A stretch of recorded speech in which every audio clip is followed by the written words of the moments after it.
Salve, salve, internautas! Eu sou o professor Elton Kramer e estamos começando mais um episódio do Gestão Pública 4.0. É o primeiro programa do ano e já vamos iniciar falando sobre a reforma tributária. Fique com a gente.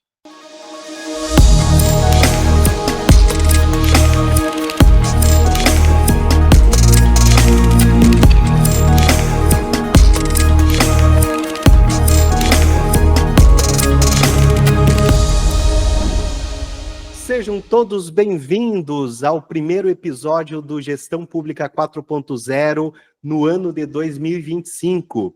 E para iniciar, vamos iniciar com tudo, com o pé no acelerador para falar sobre a reforma tributária. E para bater um papo com a gente, convidei o auditor fiscal de Joinville, meu amigo Miqueias Libório, que também compõe o pré-comitê gestor do IBS. Então, ele vem trazer aí uma grande experiência para fazer esse bate-papo com nossos ouvintes, com nossos internautas. Seja muito bem-vindo, Miqueias.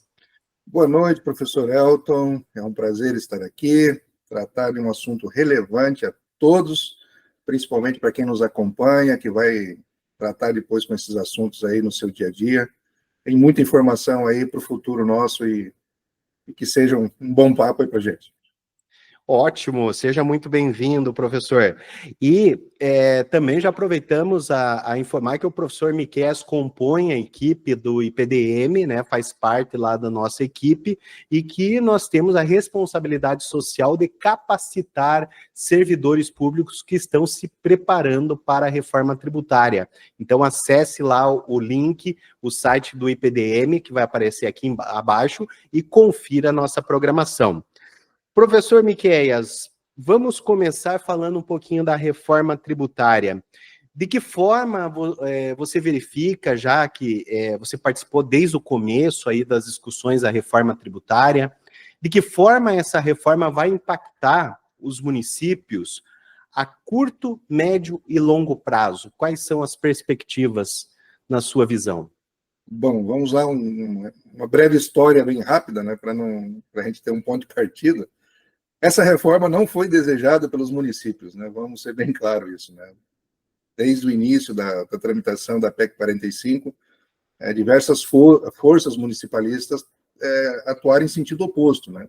Ela passou até porque tinha uma perspectiva de diversas perdas, começando com autonomias, né? Autonomia legislativa, autonomia de gestão local, a capacidade do prefeito de poder definir as suas estratégias no campo de arrecadação, das próprias autoridades. E ainda as expectativas são grandes em relação a esses impactos, porque não tem como dimensioná-los de forma precisa. A certeza é que saímos de um imposto simples de arrecadação, que era o ISS, quando comparado com os outros tributos que foram com eles fusionados, né? E a mudança da origem para o destino. Então, nós temos aí municípios com grandes expectativas de perdas de imediata na arrecadação, né? A curto prazo, quando esse imposto, o IBS, entrar em vigência. A médio prazo, esses municípios precisam trabalhar as suas estratégias. Então, o cenário não é um cenário de precisão, até porque as alíquotas de referência também não foram fixadas, há uma expectativa de uma pressão de uma alíquota superior a 26%, 30%, dependendo da situação.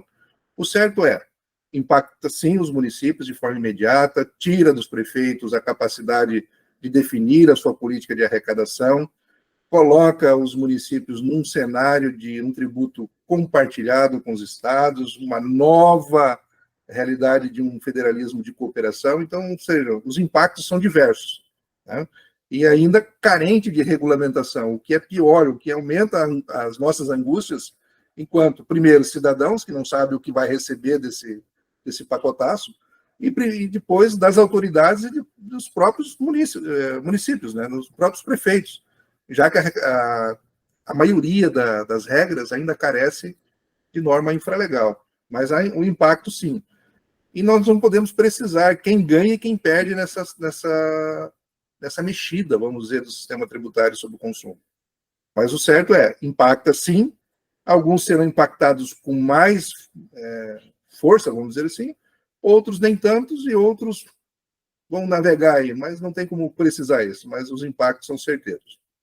E, professor, a gente já até discutiu já muito sobre isso, e a doutrina também tributarista já questionou muito isso, a questão da competência compartilhada, que a gente vai mudar o plug da forma da arrecadação, além de outros elementos, como o professor já comentou, a tributação vai sair da origem e vai para o destino. É uma mudança drástica, né? E nós vamos ter no meio dos entes federativos o chamado comitê gestor, o qual o professor faz parte do pré-comitê. No final do mês a gente vai ter eleição, né, até para a composição do comitê. Como que ele vai funcionar? Ele teria uma representatividade dos municípios? Porque uma grande preocupação é, será que os municípios vão estar realmente representados, vão ter voz nesse comitê gestor? Essa é uma outra situação delicada, uma escolha do legislador constituinte, quando ele cria uma nova figura de competência no sistema tributário, até então não existia, né? Existia lá as tributações, as competências comuns, né? De taxa, contribuição de melhoria, e nós sabemos, é comum porque todos podem instituí-los. A partir do IBS, esse cenário muda e muda drasticamente, porque a competência compartilhada agora implica num cenário bem diferente, né? Além de tirar dos entes a capacidade legislativa deles, né? Além de tirar dos entes a sua auto-administração de um tributo, remete agora para uma figura, vamos dizer, interfederativa, um locus institucional que coloca estados e municípios na obrigação de se entenderem dentro de um processo. É importante a gente só dar uma olhada, quando nós olhamos assim, um cenário constitucional, já há mais de 20 anos, o legislador constituinte vem dando indicativos de que, olha, esse modelo não está adequado. Foi assim com a emenda constitucional 42, que já deveria ter resolvido, né?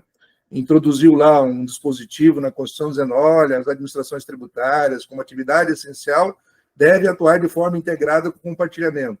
O Simples Nacional foi outro, aqui tem um caminho a ser seguido. Embora a gente não vá entrar aqui nessa discussão, todos esses cenários colocados dizia para estados e municípios e também para a própria União, dizendo que o modelo não era adequado, né? E agora a emenda constitucional forçou de uma forma aguda, colocando estados e municípios dentro de uma instituição interfederativa, né? Eu até brinco nesse modelo, né? Surgiu o quinto ente da federação, é claro que é uma brincadeira, porque ele está numa zona em que ele não pertence a nem estado e nem município, mas é o locus onde que estados e municípios levaram, o legislador transportou as suas autonomias para serem executadas. A representatividade para os municípios ficou ruim, porque estados possuem uma cadeira cativa sua, ou seja, originária, só pode ser ocupada por cada um dos estados, ou seja, cada estado tem uma cadeira no Conselho Superior, ou seja, 26 estados e o Distrito Federal estão assegurados as suas representatividades. Agora, em relação aos municípios, ficou uma situação delicada, porque para compor essa representatividade de municípios, que cedeu um dos importantes impostos, e eu falo isso não por pertencer de município, por que eu falo importante imposto? Se nós olharmos para a cadeia da tributação atual, o ISS é o imposto que mais cresce em termos de campo de incidência, de promessa e expectativa de futuro de arrecadação. É só olhar o quanto que ele cresceu na última década e como ele vem crescendo. Na verdade, quem ganhou com esse movimento foi a União e os estados, né, que levou uma base mais dinâmica para a arrecadação. E quando nós olhamos para o sistema federativo, nós estamos falando de 5.569 ou 5.570 municípios. Então, essa representatividade ela ficou um pouco prejudicada, está lá dividida em duas faixas, vamos dizer, né? Uma faixa de 14 com eleição de voto direto pelos prefeitos e um voto também direto pelos prefeitos, mas ponderado pela população. E procurou-se aí, de repente, ampliar essa representatividade, levando para cada uma dessas cadeiras que os municípios teriam mais duas suplências. Pelo menos é um modelo que está lá no PL 108, né? E também está espelhado na Lei Complementar 214. Então, essa representatividade ela fica um pouco delicada, porque agora os municípios entram num cenário federativo diferente, que eles não estavam habituados a trabalhar, né? Os estados, pela tradição do imposto que mais se assemelha ao IVA, que está posto aí, é o que mais se aproxima, né? então já tinha no âmbito do Concefaz a sua forma de atuar vamos dizer, até em cooperação e integração, né? Tem lá as disputas deles, mas tem uma tradição e uma cultura de se reunir. Os municípios não têm, até pela quantidade. Então, já começa numa arrancada difícil. Os próprios municípios se entenderem entre si.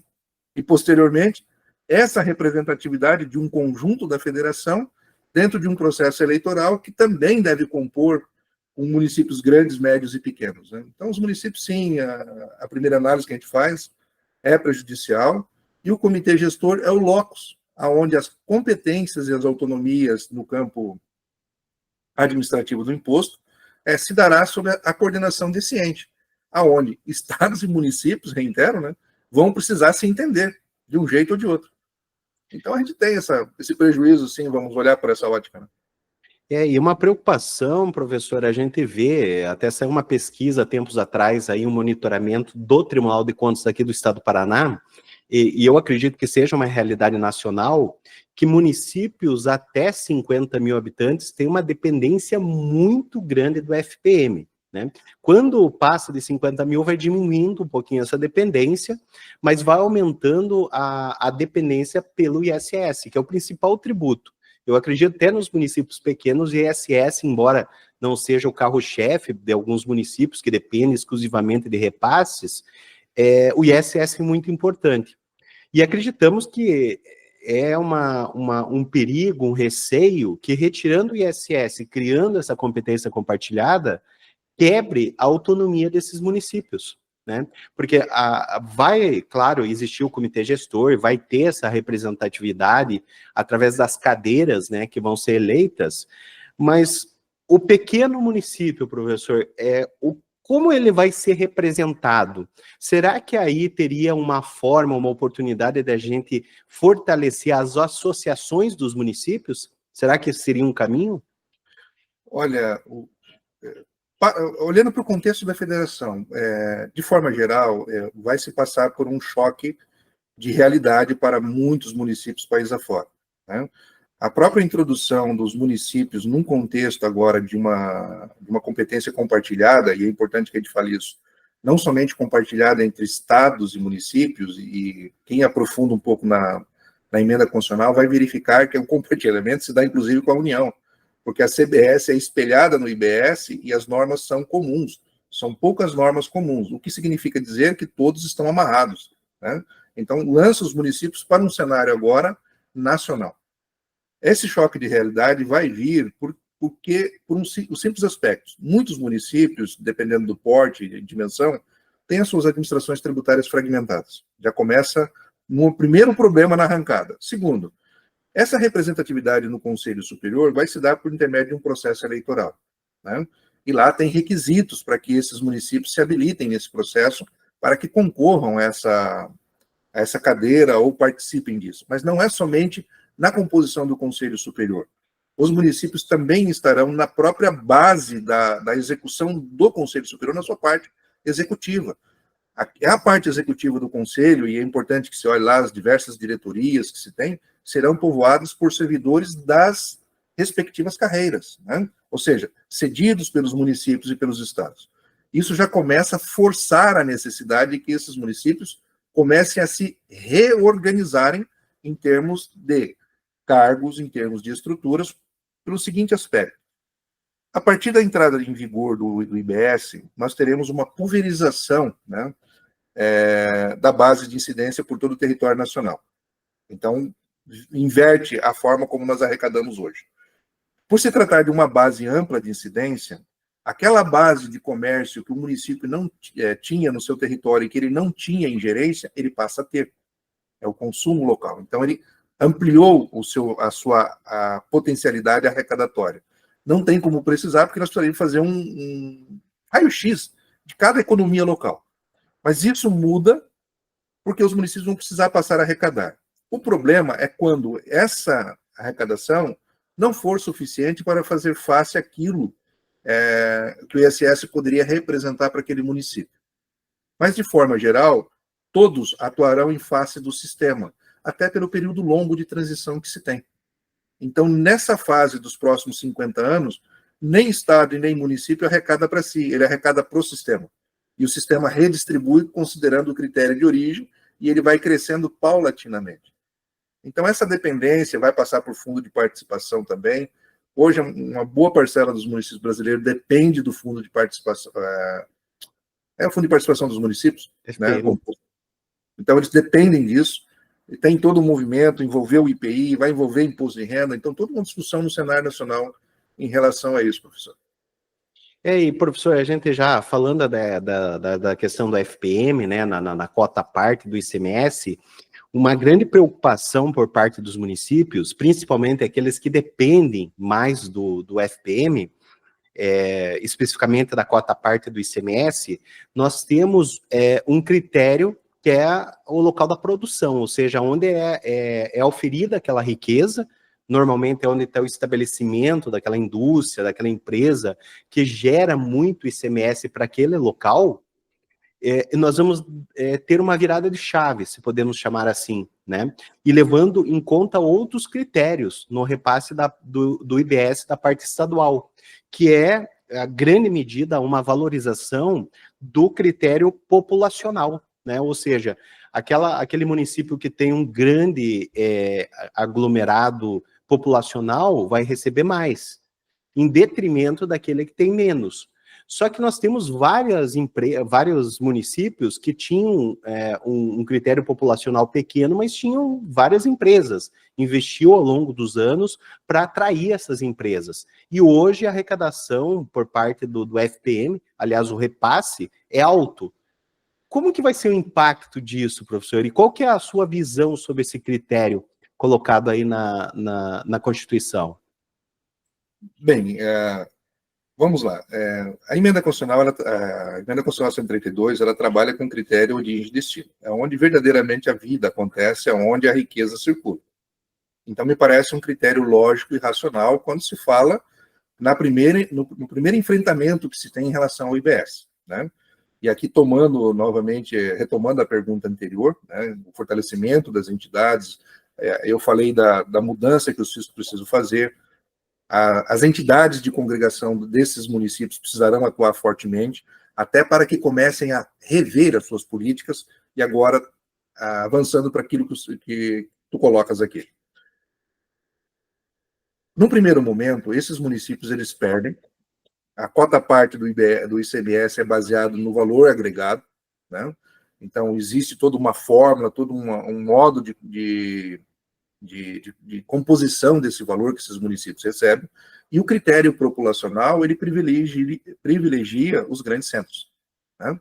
Não vou precisar citar aqui São Paulo, né? São Paulo será fatalmente um município que perde na arrancada, e aí a gente começa a falar das estratégias que esses municípios devem, não somente os grandes, mas também os pequenos, né? Considerando a população, devem tomar para poder restabelecer a sua receita, né?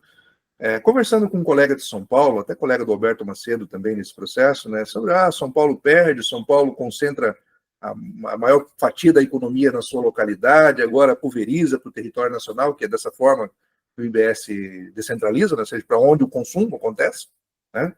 Ele diz o seguinte: olha, no momento em que o IBS entrar em vigor, São Paulo perde na arrancada, né? Isso vale para todos os municípios em termos de país, principalmente os que têm zona metropolitana, né? Ele perde, porque muitas vezes, hoje, na atual circunstância do ISS, essas empresas estabelecem na periferia, né, para poder usufruir de uma alíquota mais vantajosa. Ele diz o seguinte: no momento que se inverter, entrar a medida do IBS, essa guerra vai acabar, a tendência é que essas empresas venham para o território de São Paulo, né? Mas tá, se o consumo vai se dar em outras regiões do país, qual é a vantagem, então, dessas empresas estarem no teu território? Ele diz o seguinte: é econômico. Com mais empresas no meu território, em tese, eu tenho mais empregos, eu tenho uma população economicamente ativa. Então, num primeiro momento, quando nós fazemos essa análise olhando pela ótica de municípios, hoje está muito calcado o seguinte: eu preciso atrair empresa para o meu território, eu, município, né? Atrai empresas no meu território, consequentemente eu tenho um valor agregado maior, consequentemente eu tenho um retorno maior da cota parte do ICMS. No IBS, o critério é populacional. A maior fatia da distribuição, 80%, é população. né? Ou seja, um critério muito alto. Então, mesmo que você tenha uma população baixa, mas se você tem uma população economicamente ativa e com disponibilidade econômica para consumir, você vai começar a ter consumo no teu território. O problema é se essa população que tem uma renda adequada começa a consumir fora, né? E aí nós vamos começar a olhar para estratégias. Como atrair consumo para o teu território? População?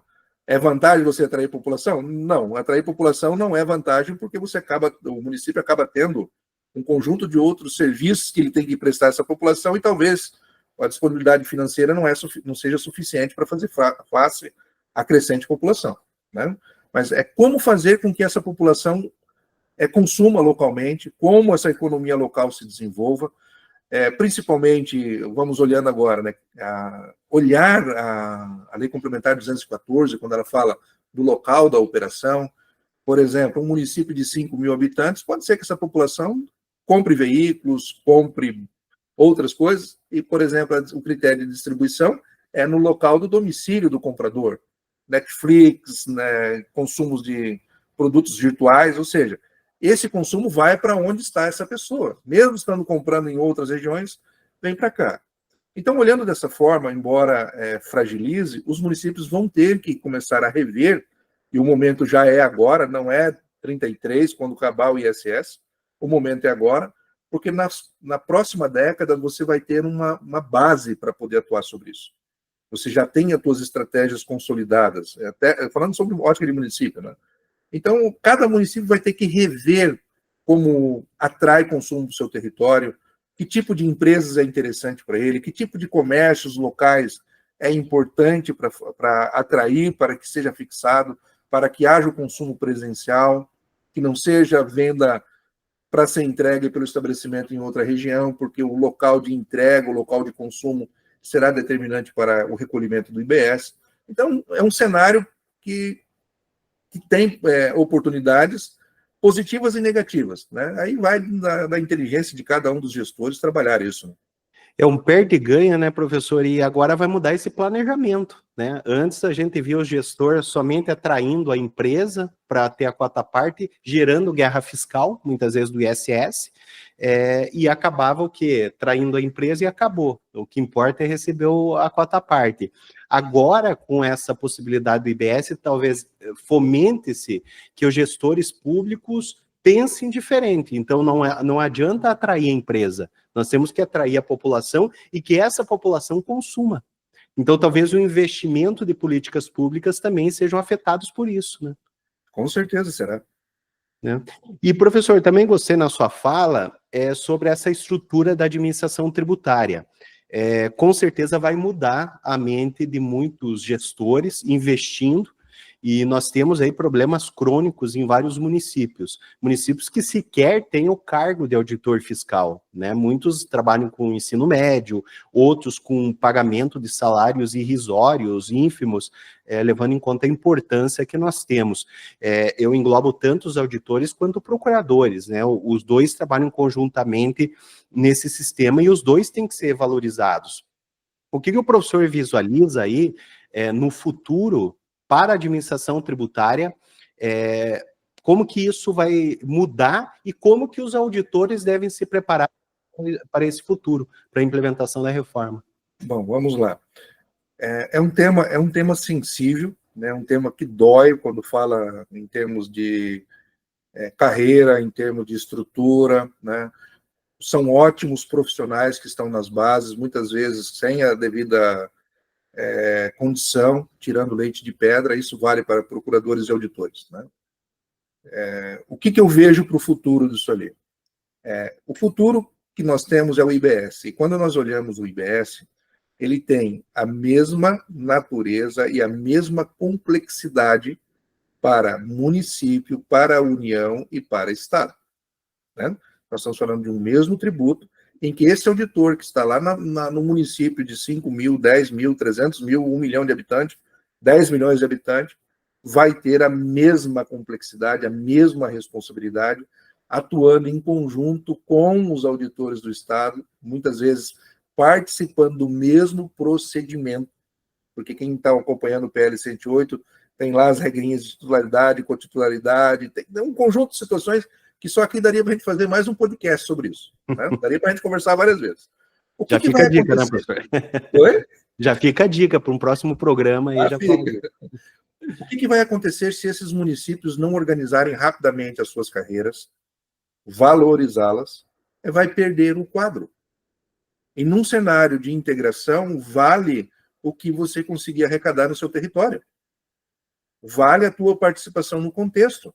Aquilo que você não lançar no teu território, que o meu município estiver em Joinville lançando para o município de São Paulo, lançando para o município do Amazonas, vai contar a multa de ofício aqui. Você está falando de uma receita que não tem retenção, você não tem nada, você pode simplesmente atuar em outras dimensões, porque agora você não está num tributo local simplificado, você está num tributo complexo e num ambiente nacional de atuação. Até o critério de territorialidade foi embora com isso. E aí a importância de acompanharem a regulamentação, como esses critérios de fiscalização serão efetivados, para que não haja a concentração nos grandes centros. Hoje, para os médios e pequenos municípios, vai haver uma integração, uma oportunidade maior. Capacitação.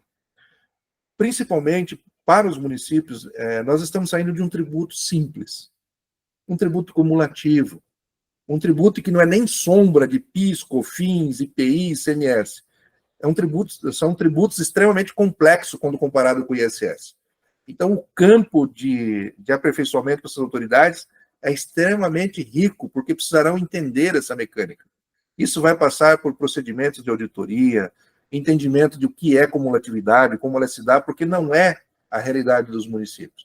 Agora, tu imagina o seguinte, o teu prefeito investiu, qualificou os quadros de procuradores, qualificou os quadros de auditores, e, de repente, o município do lado, que pode ser até menor que o seu ou o meu, com a remuneração melhor, com um plano de cargos e salários mais atraente. O que vai acontecer se você está no mesmo cenário? Eu vou prestar o concurso, eu sou qualificado. Esse município investiu recursos para aprimorar essas autoridades e simplesmente vai perdê-las.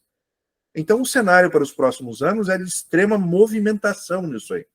E para a gente fechar esse tema, a LOAT deve trazer, e é claro que não é o papel da LOAT definir remuneração, porque isso fala de autonomia do ente, né? É o ente que tem que tratar disso, é a autonomia do gestor, né?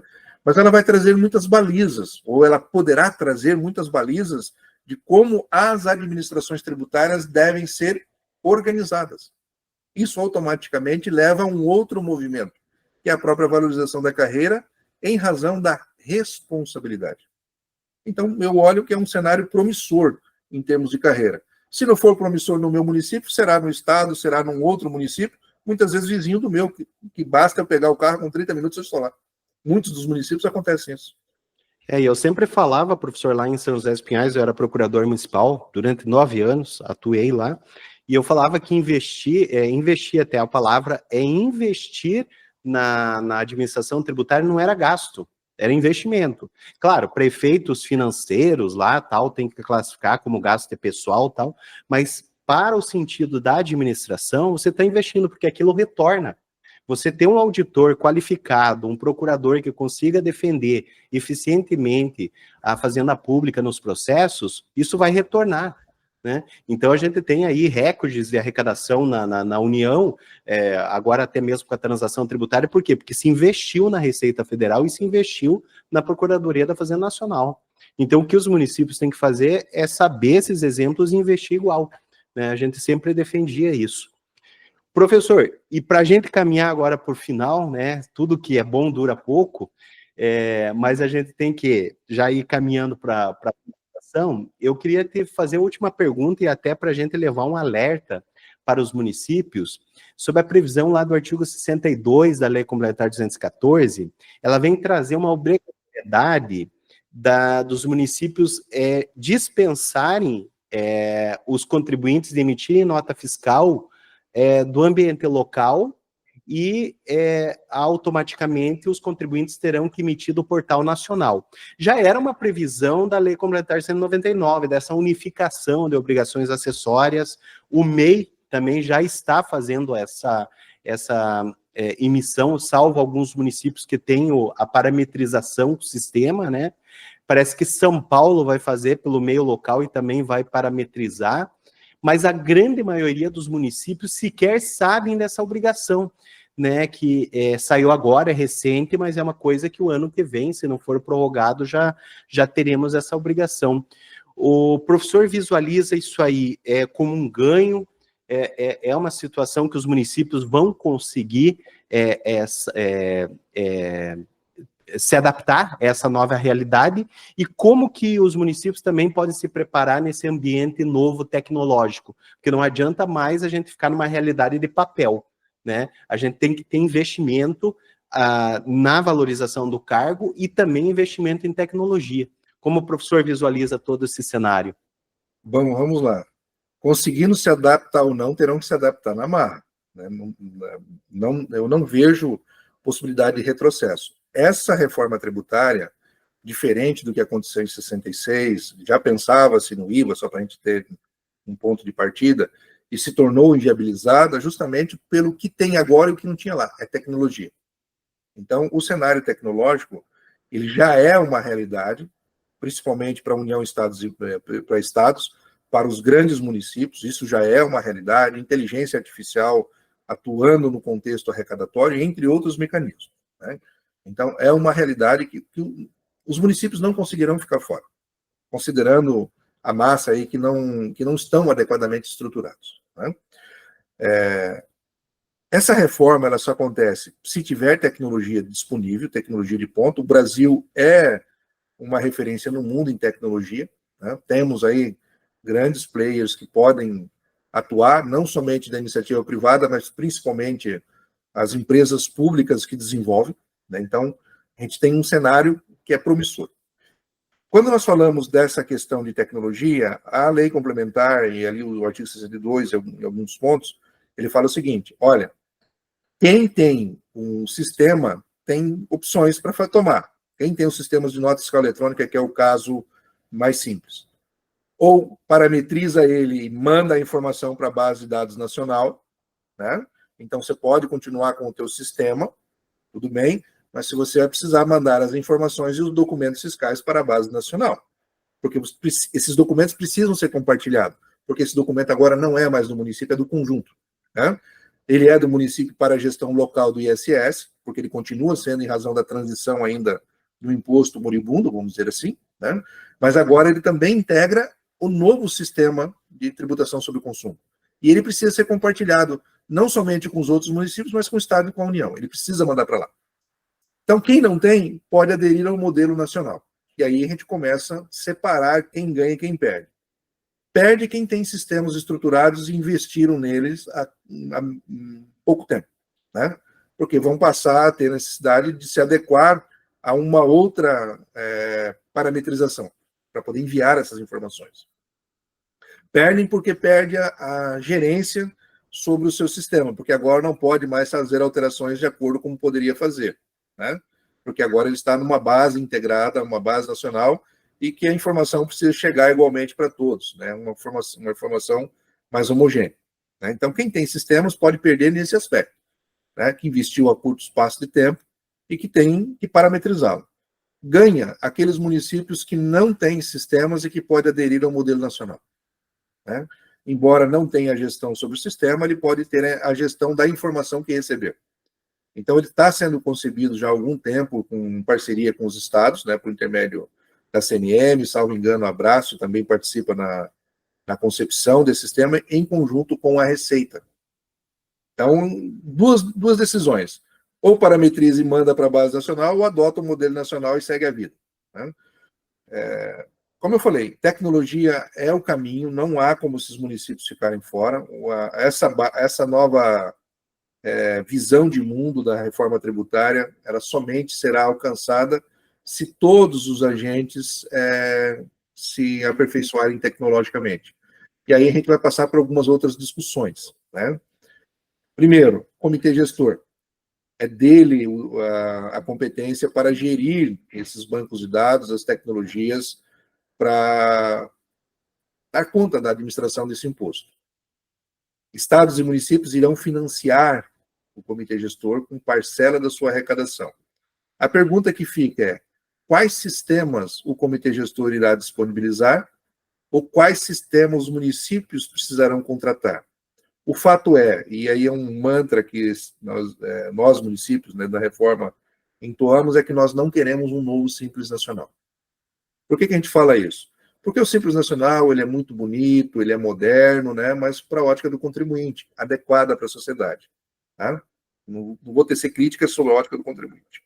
Mas sobre a ótica dos fiscos, em termos de operação, ele é extremamente ruim, precário, porque não tem sistema para que a autoridade faça a devida gestão daquilo que lhe cabe dentro desse sistema unificado de arrecadação de tributos. Né? Então, nós não queremos um novo Simples Nacional.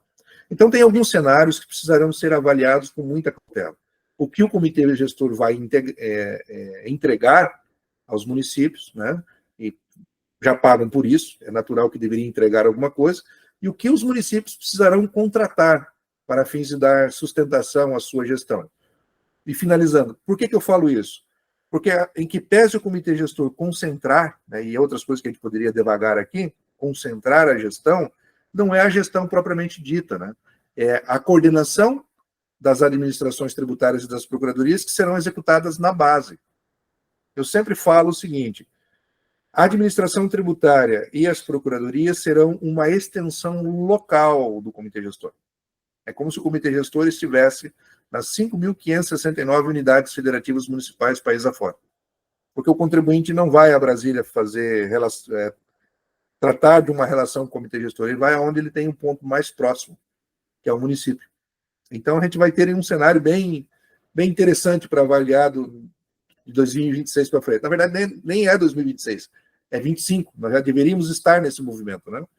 O problema é que nem mesmo estados e municípios ainda definiram quais são as suas bases tecnológicas, né? Tem-se uma noção do que deve vir, provavelmente já no segundo semestre deve vir algumas questões de homologação, mas ainda continuaremos utilizando as nossas tecnologias hoje existentes, até porque o modelo está em transição e ainda nós temos 2 impostos moribundos nesse processo.